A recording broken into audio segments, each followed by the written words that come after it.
وأشهد أن محمدًا عبده ورسوله أما بعد أعوذ بالله السميع العليم من الشيطان الرجيم بسم الله الرحمن الرحيم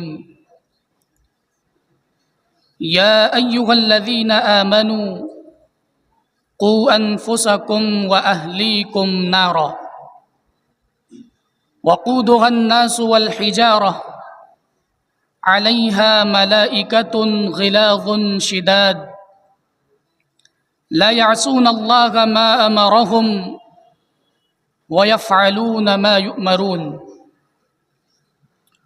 رب اشرح لي صدري ويسر لي أمري واحلل عقدة من لساني يفقه قولي سبحانك لا علم لنا إلا ما علمتنا إنك أنت العليم الحكيم رب يسر ولا تعسر وتمم بالخير وبك نستعين يا فتاح رب زدني علما. صدر مجلس اور معزز سامعین،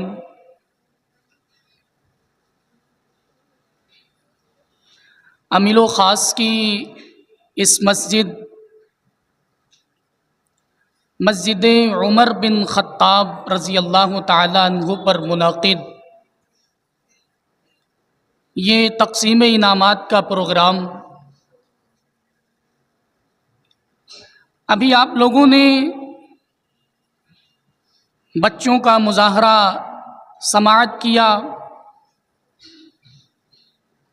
اور مکتب کے یہ وہ بچے ہیں جو شام کے اوقات میں مولانا فاروق عبداللہ رحمانی حفظ اللہ کے پاس تعلیم حاصل کرتے ہیں. موجودہ وقت میں مکاتب کی اہمیت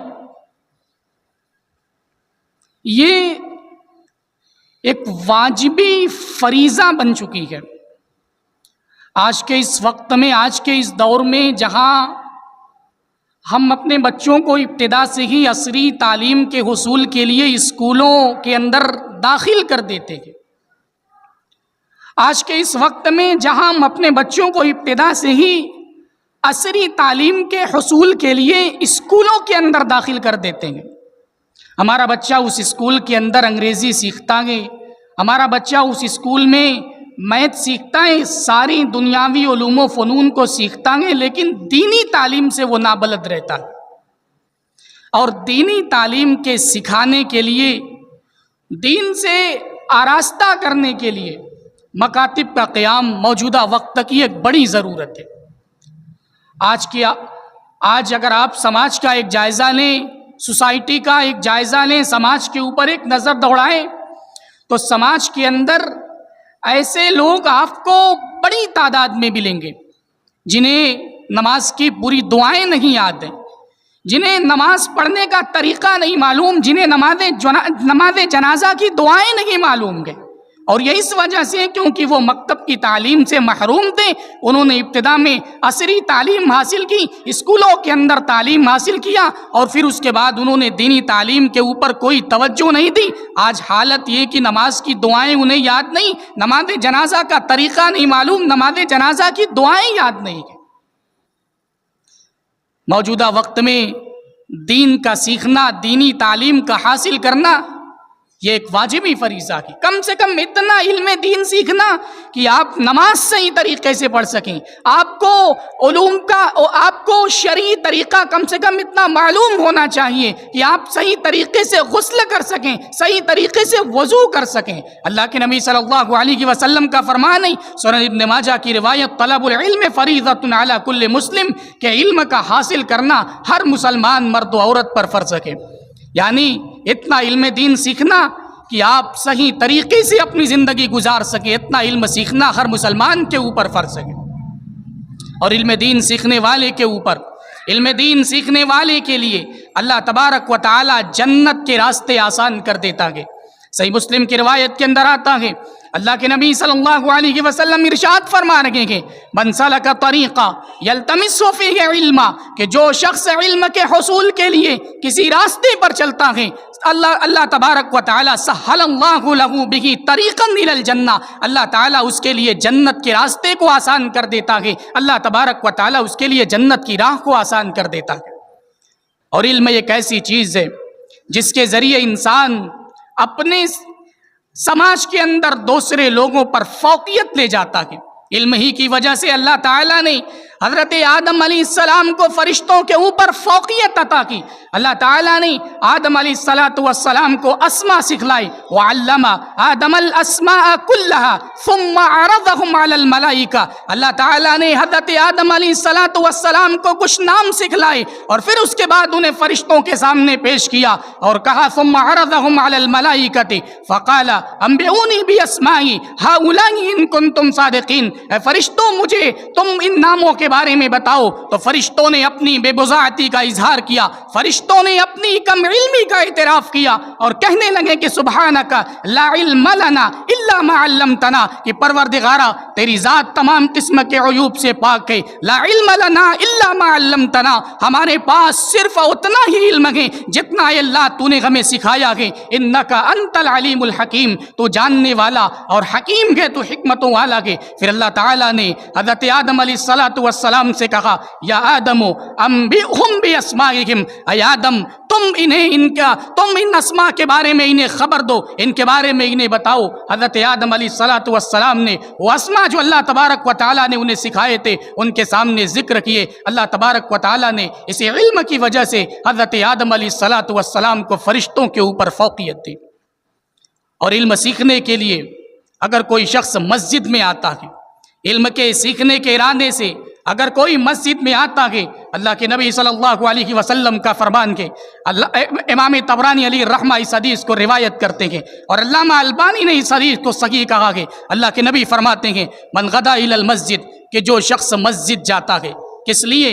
لا یرید الا ان یتعلم خیرا، مسجد جانے کے پیچھے اس کا ارادہ یہ ہوتا ہے کہ وہ علم کو سیکھیں، ان یتعلم خیرا او یعلم، یا علم کو سکھائیں، علم سیکھنے کے لیے مسجد آئیں یا علم سکھانے کے لیے مسجد آئیں، خیر سیکھنے کے لیے آئیں یا خیر سکھانے کے لیے آئیں۔ اللہ کے نبی فرماتے ہیں فاجرہ کاجر الحاج، اللہ کے نبی فرماتے ہیں کہ ایسے شخص کے لیے حج کے برابر ثواب ہے، یعنی علم دین سیکھنے کے لیے اگر کوئی شخص مسجد جاتا ہے تو اللہ کے نبی کا فرمان ہے ایسا شخص حج کے برابر ثواب پاتا ہے۔ یہ مسجد کی پھٹی ہوئی چٹائیوں کے اوپر علم حاصل کرنے والے، علم دین سیکھنے والے، ان مسجد کے اندر تعلیم حاصل کرنے والے ان طلبہ اور طالبات کو کمتر نہ جانیے۔ اللہ کے نبی صلی اللہ علیہ وسلم کا فرمان ہے کہ یہ علم سیکھنے کے لیے اگر مسجد میں آتے ہیں تو ایسے لوگوں کے لیے حج کے برابر ثواب ہے، ایسے لوگوں کے لیے جو علم دین حاصل کرتے ہیں، علم دین کا علم سیکھتے ہیں، ایسے لوگوں کے لیے سمندر کے اندر مچھلیاں دعا کرتی ہیں،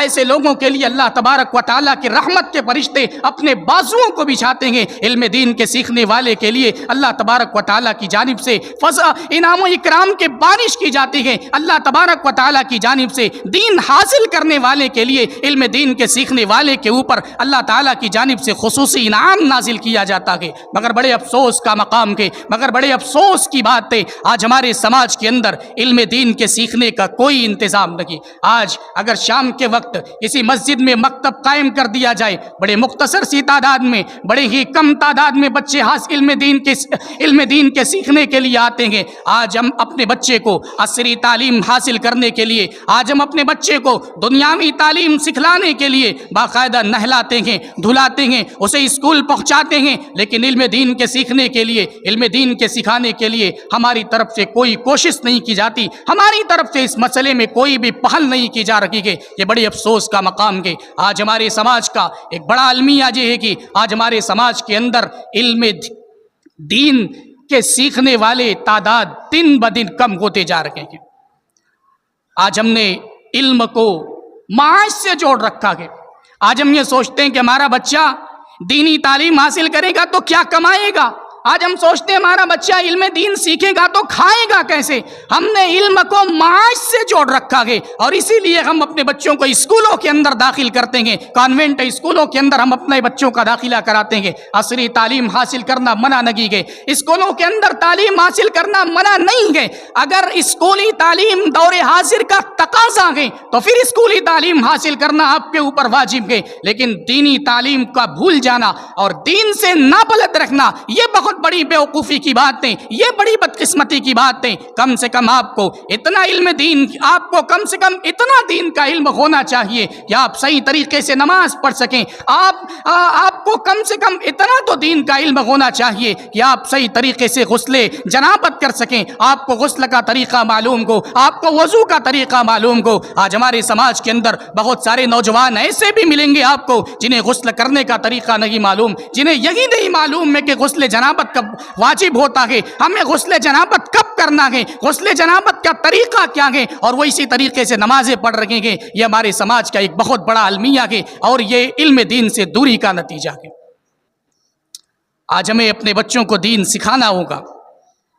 آج ہر چہار جانب سے مسلمانوں کے اوپر یلغار ہو رہی ہے، مسلمانوں کے بچوں کو، مسلمانوں کو اور ان کے بچوں کے ایمان کو اچکا جا رہا ہے۔ دین و ایمان کی راہزن گھات لگائے بیٹھے ہیں کہ کب موقع ملے اور آپ کے بچوں کو اچک لیں۔ آئے دن ارتداد کے واقعات ہو رکھے ہیں، اور ارتداد کے واقعات پر اگر روک لگانی ہے، ارتداد کے واقعات پر اگر بندش لگانی ہے تو اپنے بچوں کو دین سکھانا ہوگا، اپنے بچوں کو دین سے آراستہ کرنا ہوگا، اپنے بچوں کو دینی تعلیم دینی ہوگی، ورنہ یہ واقعات بڑھتے جائیں گے اور ایک دن یہ آگ آپ کے گھروں کو بھی پہنچے گی۔ آج ہمارے سماج میں ابھی بچہ چھوٹا ہوتا ہے، ہم یہ کہتے ہوئے ڈھیل دیتے بھی بچہ چھوٹا ہے، بڑا ہوگا سمجھدار ہو جائے گا۔ آج ہماری مائیں اور بہنیں جو اس پروگرام کو سماعت کر رہی ہیں، یہ بچوں کی تربیت کے تعلق سے غافل ہیں، حالانکہ تربیت اولاد کی بڑی ذمہ داری ماں کے اوپر عائد ہوتی ہے۔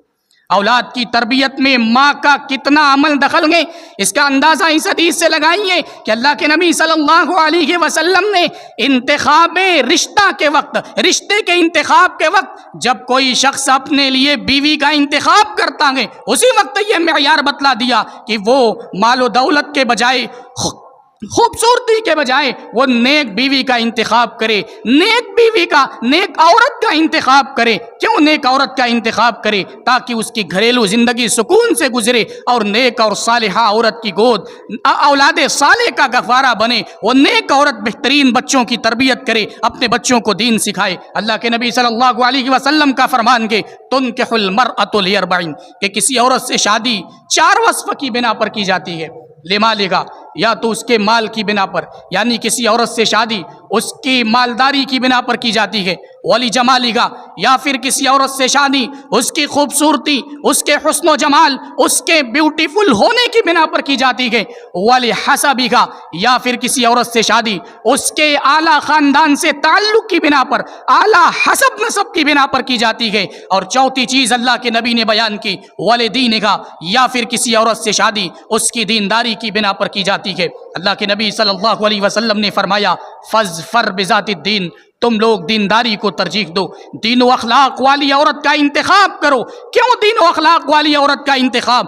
تاکہ وہ نیک اور صالحہ عورت گھر کے ماحول کو اسلامی ماحول بنائے، شوہر کو دین کے راستے پر لگائے، اس کی کوکھ سے جو بچے پیدا ہوں ان بچوں کو وہ ان بچوں کی وہ اسلامی تربیت کرے، ان بچوں کو وہ نیکی کے راستے پر لگائے، دین و شریعت کے راستے پر لگائے۔ اور اللہ کے نبی صلی اللہ علیہ وسلم کی یہ تعلیم آج ہم نے پسے پشت ڈال رکھی ہے۔ آج ہم زوجہ کے انتخاب کے وقت، رشتے کے انتخاب کے وقت آج ہماری یہ حالت ہے، ہم دین کو نہیں دیکھتے، ہم خوبصورتی کو دیکھتے ہیں، ہم مال و دولت کو دیکھتے ہیں، ہم اعلیٰ حسب نسب کو دیکھتے ہیں۔ ہم نے خوبصورتی کو دیکھا، ہم نے مال و دولت کو دیکھا، ہم نے اعلیٰ حسب نسب کو دیکھا، لیکن ہم نے دین کو نہیں دیکھا۔ اللہ کے نبی نے فرمایا تھا فاظفر بذات الدین، کہ تم لوگ دینداری کو ترجیح دو۔ دین و اخلاق والی عورت جب ماں بنتی ہے تو یہ دین و اخلاق والی عورت ماں بننے کے بعد کیا کردار ادا کرتی ہے؟ اسلاف کے بے شمار واقعات آپ کے سامنے، اسلاف کے بے شمار واقعات پڑے ہیں۔ امام بخاری علیہ الرحمہ کی والدہ کو دیکھیے، امام بخاری علیہ الرحمہ کی ماں بڑی نیک تھی، بڑی عابدہ اور زاہدہ خاتون تھی۔ امام بخاری علیہ الرحمہ کے والد کا انتقال، جب امام بخاری ابھی چھوٹے تھے ان کے والد کا انتقال ہو گیا۔ امام بخاری یتیم تھے، اور امام بخاری پر ایک دوسری مصیبت یہ تھی کہ بچپن میں ہی ان کی بینائی چلی گئی، بصارت سے محروم ہو گئے۔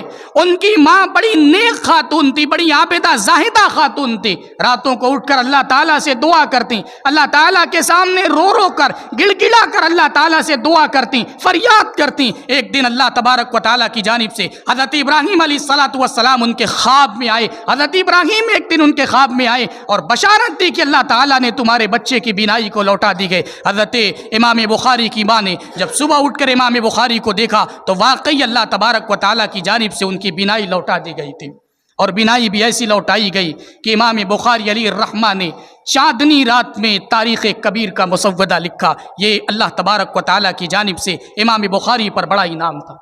امام بخاری کی تربیت ان کی ماں نے کی، ان کی ماں نے ان کی بہترین تربیت کی، انہیں دین سکھایا، انہیں دینی تعلیم سے آراستہ اور پیراستہ کیا، اور ماں کی بہترین تربیت کے نتیجے یہ بچہ آگے چل کر امیر المؤمنین فی الحدیث کا خطاب پاتا ہے۔ یہ بچہ دنیا بھر میں ان کی کتاب اصح الکتب بعد کتاب اللہ کا درجہ قرار پاتی ہے۔ ان کی کتاب جامع صحیح بخاری کتاب اللہ کے بعد، قرآن کریم کے بعد دنیا کی صحیح کتاب کا، سب سے صحیح کتاب کا درجہ پاتی ہے۔ اور امام بخاری علیہ الرحمہ کی تربیت ان کی ماں نے کی۔ امام بخاری کی تربیت میں ان کی ماں کا بڑا کردار تھا۔ امام شافعی علیہ الرحمہ کی تاریخ آپ اٹھا کے پڑھیے۔ امام شافعی علیہ الرحمہ جن کا شمار ائمہ اربعہ میں ہوتا ہے، امام شافعی کے بارے میں آتا ہے ابھی ماں کے پیٹ میں تھے، ان کے والد کا انتقال ہو گیا۔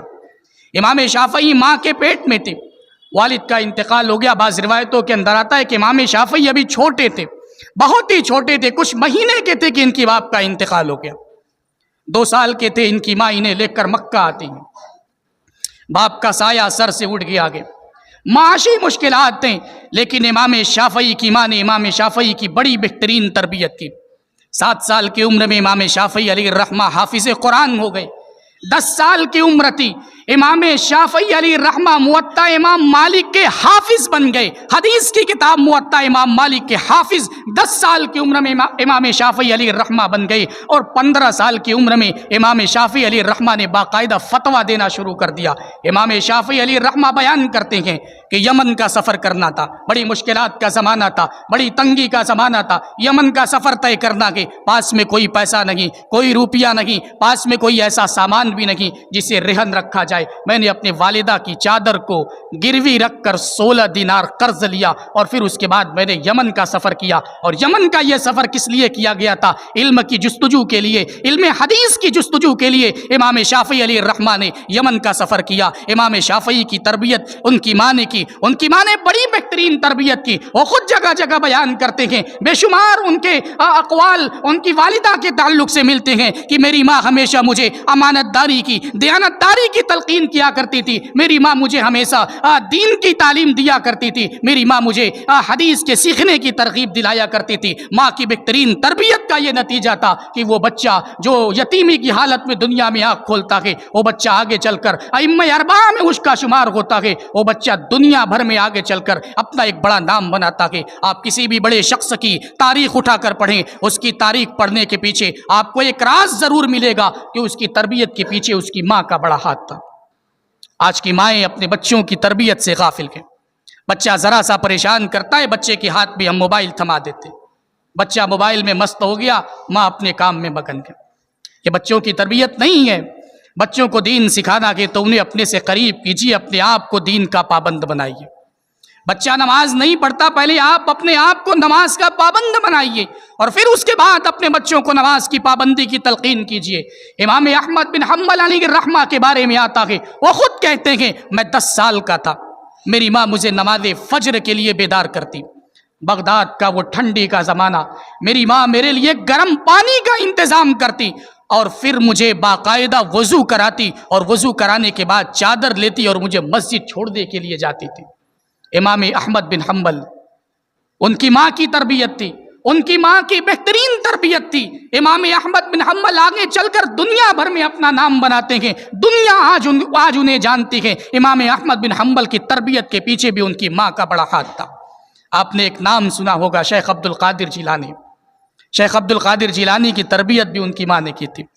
شیخ عبد القادر جیلانی سفر پہ جا رہے تھے, ان کی ماں نے 40 اشرفیاں ان کے کپڑے میں رکھ کر سل دی, اور جاتے ہوئے شیخ عبد القادر جیلانی کو نصیحت کی کہ بیٹا جھوٹ مت بولنا. آج ہماری مائیں تو بچوں سے جھوٹ بلواتی ہیں, ہمیں جھوٹ بولنے کی ٹریننگ بچوں کو گھر سے دی جاتی ہے. شیخ عبد القادر جیلانی کی ماں نے تربیت کی, انہیں نصیحت کرتے ہوئے کہا بیٹا جھوٹ مت بولنا. راستے میں ڈاکو رہزنی کرتے ہیں, ڈاکہ زنی کرتے ہیں, قافلے کو لوٹ لیتے ہیں. عبد القادر جیلانی سے ایک ڈاکو پوچھتا ہے بیٹا تمہارے پاس بھی کچھ ہے؟ شیخ عبد القادر جیلانی کہتے ہیں کہ ہاں میرے پاس 40 اشرفیاں ہیں. بڑا تعجب ہوتا ہے اسے, تلاشی لیتا ہے, نہیں ملی. پوچھا کہاں ہے؟ کہا کہ میری ماں نے یہاں کپڑے کے اندر اسے سل کر کے رکھا ہے. اس کو جب کھولا جاتا ہے تو واقعی وہ 40 اشرفیاں نکلتی ہیں. امام شیخ عبد القادر جیلانی کو ان کی ماں نے نصیحت کی تھی بیٹا جھوٹ مت بولنا. اس بیٹے نے سچ بولا. آج عبد القادر جیلانی کو دنیا جانتی ہے. اپنے بچے کی تربیت کرنا ہے تو اپنے بچوں کو سچ بولنے کی ترغیب دلائیے. آج بچوں کو جھوٹ بولنے کی ٹریننگ گھر سے دی جاتی ہے. کوئی بلانے کے لیے آیا, بیٹا جاؤ کہہ دو باپ گھر میں موجود ہے, کہلوا دیا جاتا ہے کہ ابو گھر میں نہیں.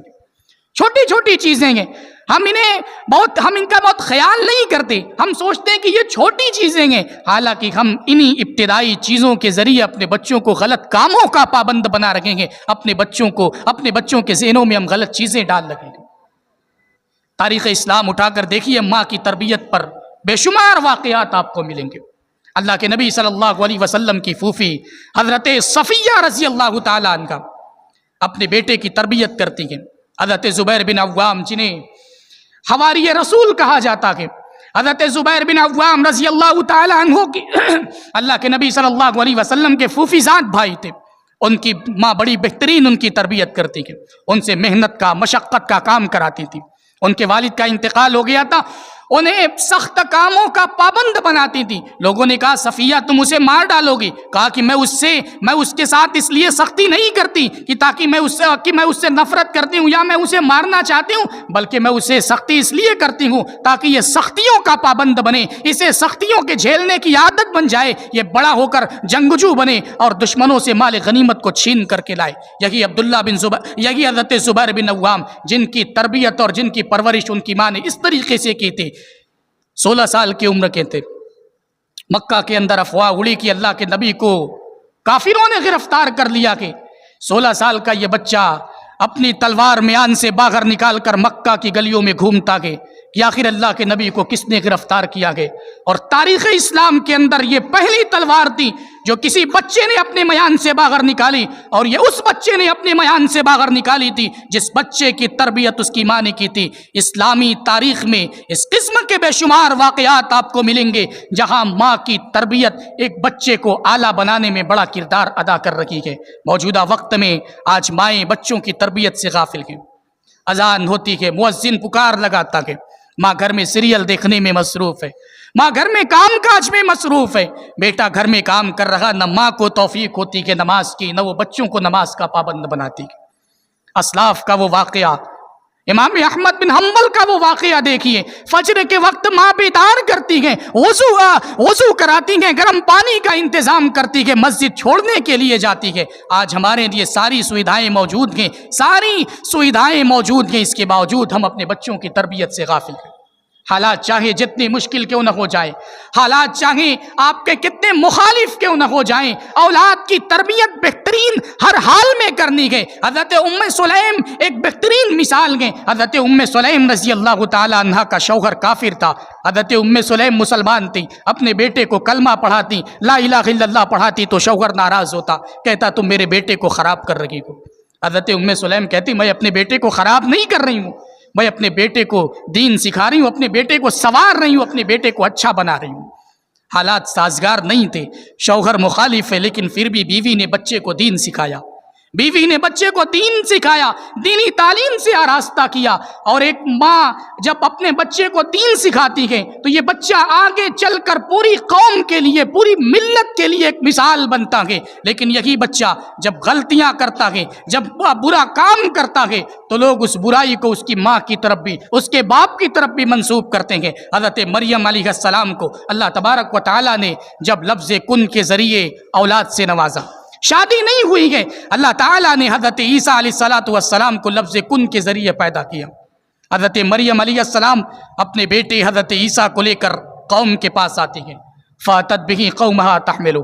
حضرت مریم جب بیٹے کو لے کر قوم کے پاس آتی ہیں، قوم حضرت مریم کو تانا دیتی ہے، یا مریم لقد جئت شیئا فریا، اے مریم تو نے تو بڑا خراب کام کیا گے، تو نے یہ اتنا گھناؤنا کام کیا گے۔ یا اخت ہارون، اے ہارون کی بہن، ما کان ابوک امرا سوء، تیرا باپ برا آدمی نہیں تھا، وما کانت امک بغیہ، اور نہ تو تیری ماں زانیہ تھی۔ حضرت مریم کی پاک دامنی کے اوپر سوال اٹھائے جا رہے ہیں، حضرت مریم کی ماں کا تانا دیا جا رہا ہے کہ تیری ماں زانیہ نہیں تھی، تیرا باپ برا آدمی نہیں تھا، تو نے یہ غلط کام کیوں کیا؟ قوم کی سمجھ سے پرے تھا۔ اللہ تعالیٰ نے لفظ کن کے ذریعے حضرت مریم کو بچہ دیا۔ حضرت عیسیٰ علیہ السلام بغیر باپ کے پیدا ہوئے، قوم کی سمجھ سے یہ بات پری تھی۔ حضرت عیسیٰ علیہ السلام اپنی ماں کی پاک دامنی کی گواہی دیتے ہیں۔ قرآن کہتا ہے حضرت عیسیٰ علیہ السلام اللہ تبارک و تعالیٰ کی جانب سے اس شیرخوار بچے کو قوت گویائی عطا کی جاتی ہے، اور وہ بچہ اپنی ماں کی پاک دامنی کی گواہی دیتا ہے،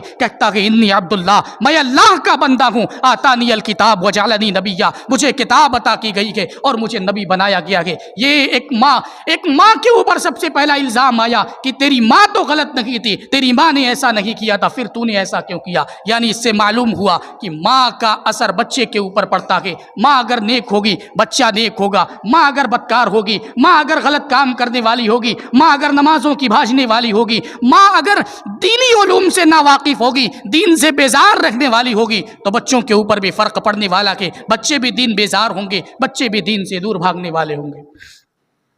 آج ہمارے سماج کا ایک بڑا المیہ یہ ہے، آج بچوں کی تربیت صحیح طریقے سے نہیں کی جا رہی ہے۔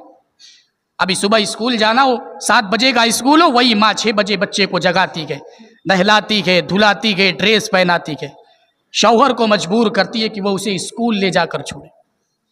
لیکن فجر کی نماز کے لیے ہم اپنے بچوں کو نہیں اٹھاتے، فجر کی نماز کے لیے کبھی ہم اپنے بچوں کو تکلیف نہیں دیتے، نہیں اٹھایا جاتا اپنے بچوں کو فجر کی نماز کے وقت۔ ہم نے اپنے بچوں کے ذہنوں کے اندر یہ بات ڈالی کہ بیٹا تیرے لیے دنیا اہم ہے، دنیاوی تعلیم تیرے لیے اہم ہے، تیرے لیے دین اہم نہیں ہے۔ ہم بچوں کو فجر کی نماز کے لیے اسے کسی نماز کے لیے، نماز کے نہ پڑھنے پر ہم اسے نہیں ڈانٹتے، ہم اس کی سرزنش نہیں کرتے، لیکن وہ بچہ اگر اسکول نہ جائے، اگر اسکول کا ناغہ کرے، ہم اس بچے کے اوپر سختیاں کرتے ہیں، اسے مارتے ہیں، اسے سزائیں دیتے ہیں۔ ہم نے اپنے بچوں کو سکھایا کہ تمہارے لیے دنیا اہم ہے، دین اہم نہیں ہے۔ حالانکہ ہونا تو یہ چاہیے تھا کہ شریعت کی تعلیم ہے کہ مروا اولادکم بالصلاۃ وہم ابناء 7 سنین، اپنے بچوں کو نماز کا حکم دو جب وہ 7 سال کے ہوں، اور جب وہ 10 سال کے ہو جائیں نماز کی پابندی نہ کریں تو ان پر سختی کرو، انہیں ہلکی مار مارو۔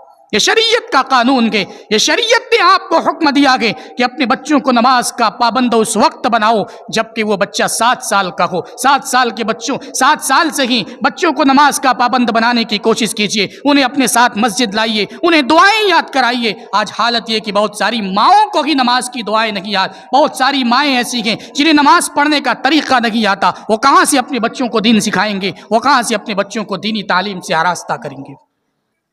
موجودہ وقت میں بچوں کی تربیت ایک بہت بڑا سوال بنی ہوئی ہے۔ اگر آپ اپنے بچوں کی صحیح تربیت نہیں کریں گے تو یہ بچے آگے چل کر آپ کے لیے زحمت ثابت ہوں گے، یہ بچے آگے چل کر آپ کے لیے مصیبت ثابت ہوں گے۔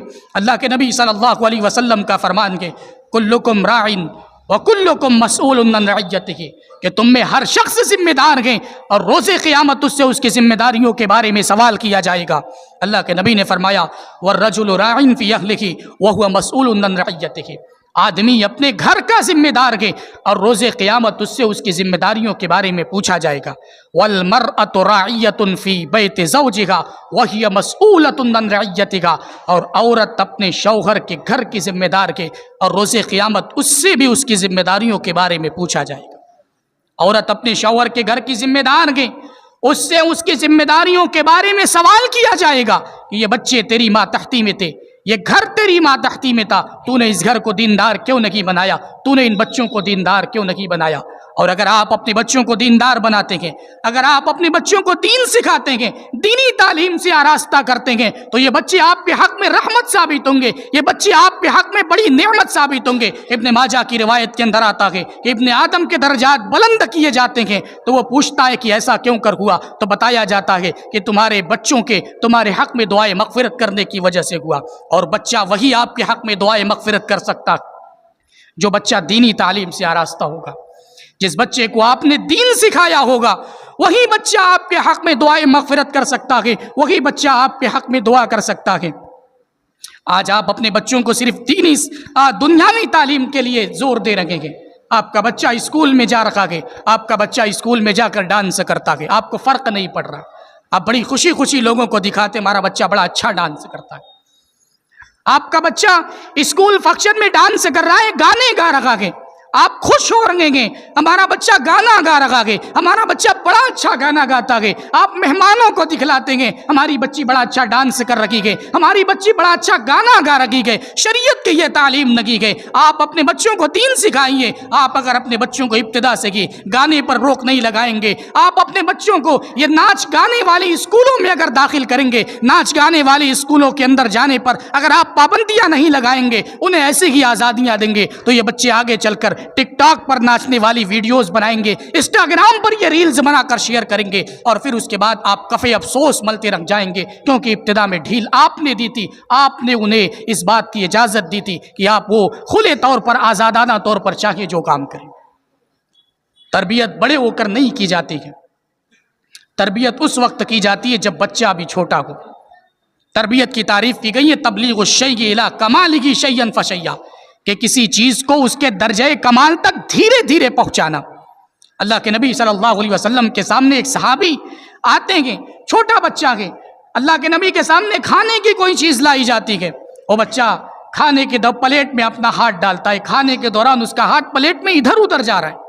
اللہ کے نبی نے اس بچے کے ہاتھ کو پکڑا اور کہا یا غلام قل سم اللہ، اے میرے بیٹے، اے بچے، اللہ کا نام لو، کل بیمینک، اپنے داہنے ہاتھ سے کھاؤ، وکل مما یلیک، اور اپنے سامنے سے کھاؤ۔ یہ نبی کی تعلیم تھی، نبی نے بچوں کو ابتدا سے ہی تعلیم دی، ابتدا سے ہی نبی نے بچوں کو پڑھنا لکھنا سکھایا، بچوں کو دینی تعلیم سے آراستہ اور پیراستہ کیا۔ تو ضرورت اس بات کی ہے کہ ہم اپنے بچوں کو دینی تعلیم کا پابند بنائیں، اپنے بچوں کو دین سکھائیں، اپنے بچوں کو دینی تعلیم کے زیور سے آراستہ کریں، کیونکہ اگر یہ بچے دین سے ناواقف ہوں گے، اگر یہ بچے دین بیزار ہوں گے، تو آگے چل کر دین و ایمان کی راہزن جو گھات لگائے بیٹھیں گے۔ دشمنان اسلام سازش کے تحت آپ کے بچوں کو اغوا کر رکھیں گے، آپ کے بچیوں کے ایمان پر حملہ کیا جا رکھا ہے، انہیں ارتداد کے راستے پر انہیں لگایا جا رکھا ہے۔ اگر آپ کے بچے یہ دین بیزار ہوں گے تو یہ ارتداد کے راستے پر چلے جائیں گے، اور پھر آپ کے سامنے افسوس اور پچھتاوے کے سوا کچھ نہیں رہ جائے گا۔ تو ضرورت اس بات کی ہے کہ اپنے بچوں کو دین سکھائیں، گھر کے ماحول کو دینی ماحول بنائیں، گھر میں دینی ماحول قائم کریں، اپنے بچوں کو نماز کی پابندی کرائیں، خود بھی نماز کی پابندی کریں، تاکہ یہ سماج ایک صالح سماج بن سکے، یہ سماج ایک بہترین سماج بن سکے، ایک نیک سماج بن سکے۔ آئیے دعا کرتے ہیں الہ العالمین ہمیں اپنی ذمہ داریوں کو اچھے طریقے سے انجام دینے کی توفیق دے۔ الہ العالمین ہماری اس مجلس کو اور ہماری اس بیٹھک کو قبول فرما۔ الہ العالمین ہماری اس مجلس کو باعث خیر بنا، اسے ذخیرہ آخرت بنا۔ الہ العالمین اس مجلس کے اندر جتنے بھی لوگ شریک ہیں، الہ العالمین تو ان کی گناہوں کو معاف فرما۔ الہ العالمین ہمیں جب تک دنیا میں زندہ رکھ، ایمان پر اور اسلام پر زندہ رکھ، الہی خاتمہ ہو تو خاتمہ بالخیر ہو، آمین۔ وآخر دعوانا ان الحمدللہ رب العالمین، والسلام علیکم ورحمۃ اللہ وبرکاتہ۔